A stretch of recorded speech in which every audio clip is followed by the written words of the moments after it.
of your squad this season?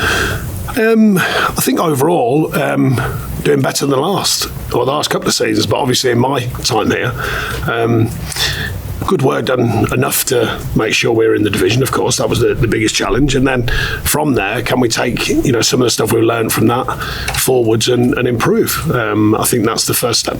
I'd imagine you've got confidence that they can do better than last season. What gives you that confidence that they can? Yeah, certainly I've got confidence. I think having a pre-season with the players, we've had a few, for different reasons, came in late and stuff because of internationals and a couple of injuries, but generally having a pre-season with them and rubbing off hopefully more with what we expect from them. And some of the things that I think are important. So, the truth of it is when the whistle blows, but so far I think during pre-season it's been a pretty solid pre-season. There's been some good performances and a good energy and belief in what we're doing. So we want that to obviously go into the first game and beyond. You have spoken about difficulties in the transfer market. I wonder how many more bodies do you feel you need to get in before that window shuts? Well, there are challenges. That's been apparent. We've been linked with many. That's always the case. No, I think it's not really an exact number, but I think I spoke last year and I think everyone knew it, certainly Evertonians. There was a big imbalance in the squad, too many players in certain positions, so we're having to, and we've somewhat done that, we're having to rebalance, so therefore we need to find that balance, so the players that can fill in the slots, if you like, but obviously have a quality that we think is appropriate, and finding that right mixture. We have got some experience here. Can we find the next young players as well to add into that experience and build the squad in a different way than it has been in the past? Obviously I'll have to throw names at you. Wilfried Gnonto was left out of the lead squad last night. I know it's easy for us to put two and two together, but what indication is that there is a deal to be done there, because we hear that Everton have had approaches not backed by Leeds? Well, as you know, I don't tend to speak about other players. He's a good player. There's lots out there. The one I will speak about is Youssef. He's nearly at a situation for me to be clear on. It's very close now, so that's why I'm happy to speak about that one. So hopefully that'll get done, and that's a young player, of course, who can, like I say, add a different layer and a different dimension to rebuilding or adding to the squad. So yeah, there's a number of players out there. I've said all along we're working hard, which we are doing. So let's see what we can open up. Has Youssef got some of the qualities that Dominic has in terms of hold of play and being able to? Yeah, I mean, he's young. For starters, he's young. We're not putting any kind of pressure on him at all at this stage. He's very young in his career, on the pitch and off the pitch, and his natural professional understanding. But we think he's got the raw talent and ingredients to be a good player, so that's why we've got him here. And are you able to tell us any more about Hugo Ekitike? Because we hear that there's been at least contact with PSG. No. Not to my knowledge. Is that no contact? Or? No, there's not to my knowledge about him. Okay. Demarai Gray, in terms of potential outgoings, I mean, what potential is there that he could go to Fulham? The players that are here are still here. That's the truth of it. The links with people like, whether it's him or the ones I keep reading about him, Mason, Andre Gomez, people like that, they're still here. They're still absolutely part of the club. And then if that changes, you'll be the last to know. Standard. Absolutely.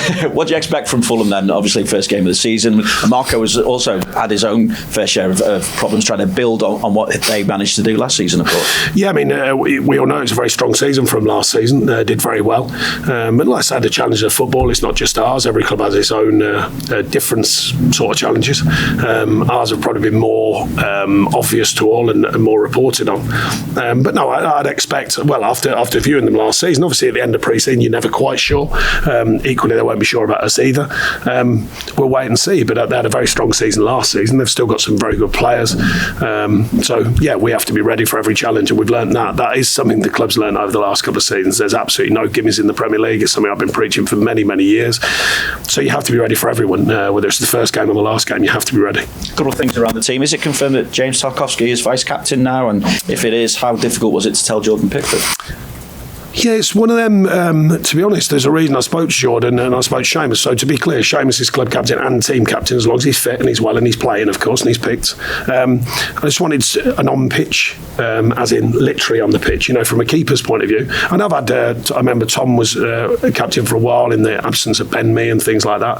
But generally speaking, I've always liked an on-field captain in the sense of, higher up the pitch, can affect more. Jordan's his own kind of captain anyway. He's a very, very experienced player. And he was absolutely an understanding of the situation is a very simple thing. But like I say, nothing's changed with Seamus. So if Seamus is fit and well, when he does get fit and well and he's playing, then he's captain. Tarky fit for the weekend. Also, what chance that Dominic can have any involvement?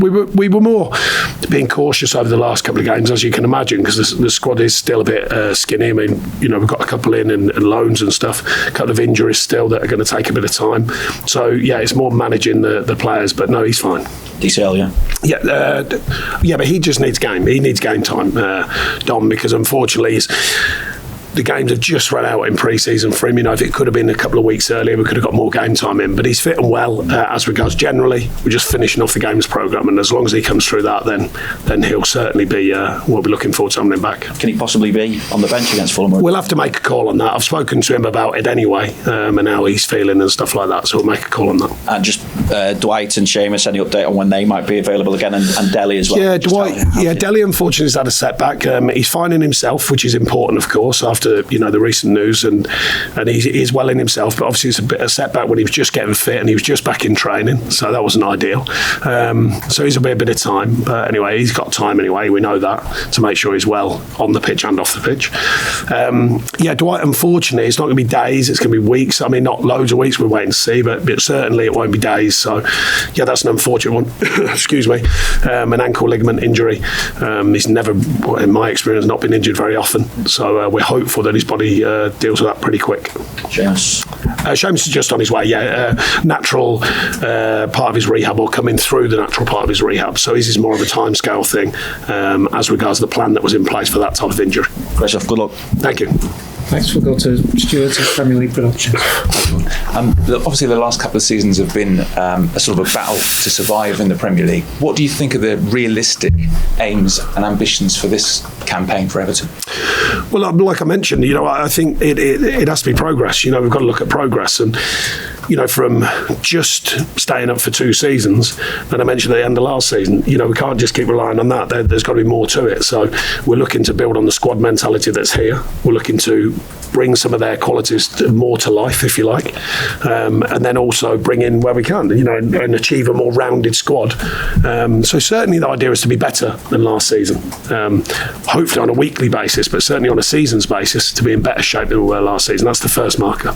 In terms of Premier League experience, you brought in Ashley Young, who's got vast Premier League experience. What has he brought in, and has he had an impact on the group? He's brought in the reminder that I'm old, as I was his captain and he made his debut. So that was a bit of a reminder to the truth of my life. And we see him waltz in the building, and he's at the end of his career, and I'm like, where did that go? That was gone. But no, he's a great pro. He's a rounded pro, obviously, very experienced, very fit, looks after himself, and he's still got that edge that you need as a player. Never been too bothered about age. As long as they've got that edge, that it is that competitive edge, and he's certainly got that. And it could be the last sort of full season at Goodison. I just wonder if that's an added motivation and it ends well. No, I think that's more an historic thing. If you've been Evertonian all your life and that sort of thing, then that's a different ball game. I've been here 2 minutes in the grand scheme of things. So, I'm just more worried about the team, getting that sorted out, organising the club the best I can and my share of it. But the stadium and all that situation, that's deeper than just me as manager. Good luck. Thank you. Thank you. Hi, Sean. Hi. When you came to the club the second half of last season, there was obviously a very specific goal in mind and a lot of pressure, and the pressure is always there, of course. But how does it feel now? How excited are you for a new season? You've had the summer, a pre-season. Do you feel like you've got a bit more space to breathe, if you like?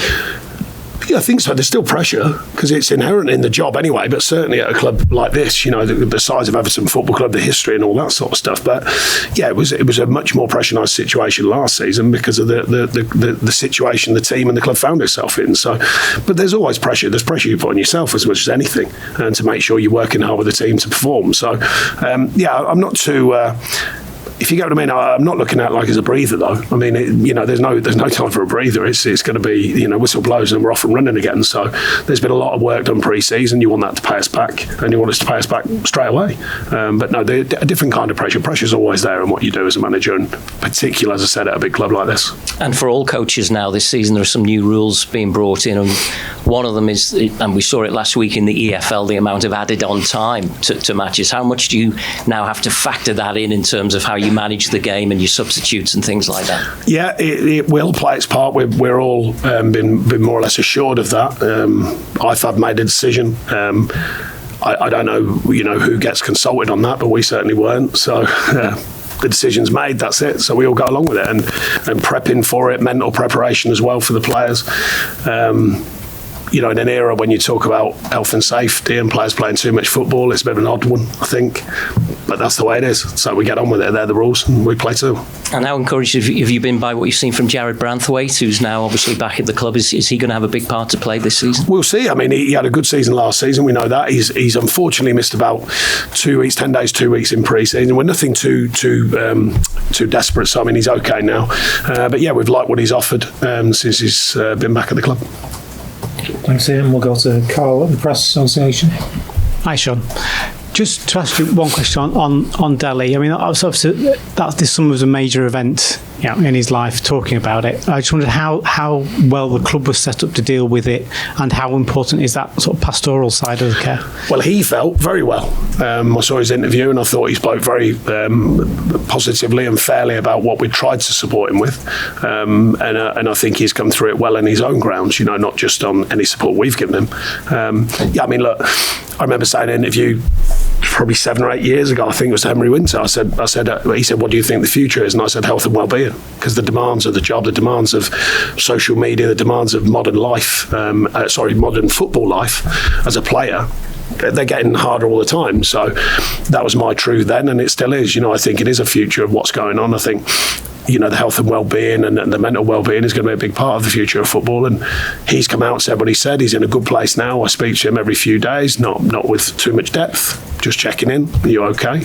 And he's in a good place at the moment, other than his injury, which he's very unfortunate with, to just re-injured slightly, so we're waiting on that to settle down. Okay. And your last press conference of the season post-match after Bournemouth, you spoke about the need for change. I just wondered what that change looked like and how much has been implemented. Well, it looks like a slow, gradual change, because obviously you can't change a whole thinking of a club in sort of from last season to this season, 5.5 week pre-season, a close season of similar. You can't change everything, but I think we're beginning to make steps in the right direction. The rebalancing of the squad on the pitch, looking for that mixture with younger players as well as older, experienced players to find a sort of healthy balance. Off the pitch, there's some of it obviously I'm not in control of, the very top of the club, but there's certainly a shift in mentality, I think, towards what the club's going to need moving forward. So we want to build on that and continue it. Thanks, Carl. Any further questions in the open section before we move on? Oh, it's boiling. You lot must be chucking up. God. Oh, yeah, that's a fair one, yeah. Hi, Sean. George Peaceman, Liverpool World. I just want to talk about the striking options you got this year. You're looking like you're going to have at least 3 or 4 players who could potentially play down the middle, and maybe one more coming in. Does that fill you with hope, given that you were the league's lowest scorers last year? Well, it's a trend that we have tried to affect last season with goals from other areas. Obviously, Dwight and Duke being 2 players who certainly adjusted to that challenge. I don't think it's just about strikers. It's very helpful if you've got strikers who are scoring and on form. That's obvious. But we found different ways of affecting games. So, statistically, we hope that the stats come back to us, because it's unlikely you have another season where 3 strikers get, I think it was 4 goals. So that's unlikely. You never know, but that's unlikely. So that alone, we want to change that stat and help them to do that as strikers, and if we can bring the right people in, then we will do.